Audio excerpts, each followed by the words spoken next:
Watch this balance climbing. Our modern intuition suggests that gratitude follows a surging bank account, a solved problem, or a fully stocked pantry. We treat thankfulness as the logical result of abundance. The Galilean hillside during the feeding of the 5,000 offers the opposite environment. There is no surplus here.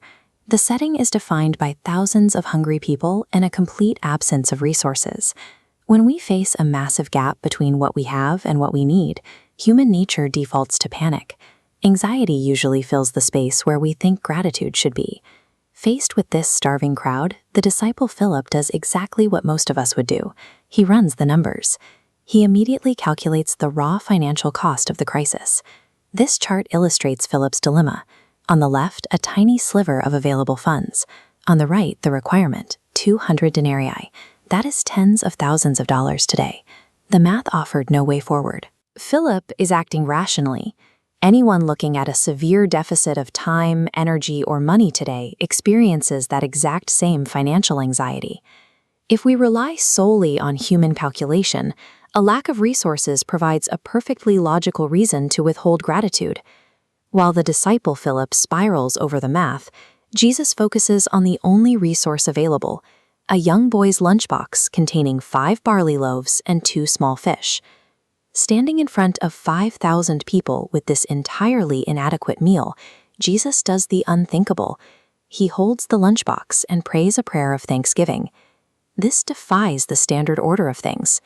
True gratitude requires a deliberate decision made in the presence of a deficit, rather than a passive reaction once the deficit is gone. This image displays an ancient Greek gospel manuscript. In John chapter 6, the record states, Jesus gave thanks. In the original Greek, the word Eucharisteo is written as a participle, denoting continuous or simultaneous action. This timeline diagram maps out the implication. The standard sequence, miracle first, then thanks, is crossed out. The biblical grammar indicates that giving thanks and breaking the bread happened at the exact same time. In this account, gratitude is the mechanism that sets the provision in motion. Jesus could be thankful because his focus was on the provider, not the bread. He did not let the physical limitation of the lunchbox define his expectations. Expressing thanks for a tiny, insufficient resource forces a mental shift.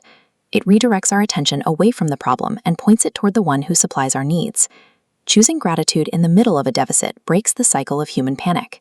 In a reality defined by what we lack, giving thanks for the insufficient is the first break from the natural order. You are looking at a modern lunchbox. Even without a massive surplus in the bank, we all possess a daily provision, a singular measure of life and sustenance right now. We can act on this immediately. We can stop waiting for a major breakthrough and express gratitude for the family members and friends currently in our lives. This can even extend to those who have caused us difficulty. Sending a message of gratitude to someone despite a loss reverses the narrative of resentment. Actively acknowledging the small provisions we hold protects our minds. It silences the exhausting, endless calculations of Philip.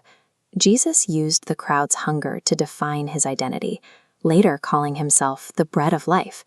He claimed to be the source of spiritual nourishment that never depletes, outlasting any physical meal. Relying on this unceasing spiritual source makes unceasing gratitude possible, regardless of our temporary physical lacks. When we stop calculating our deficits and start declaring gratitude for what is in our hands, we invite God's hidden plans to transform our future.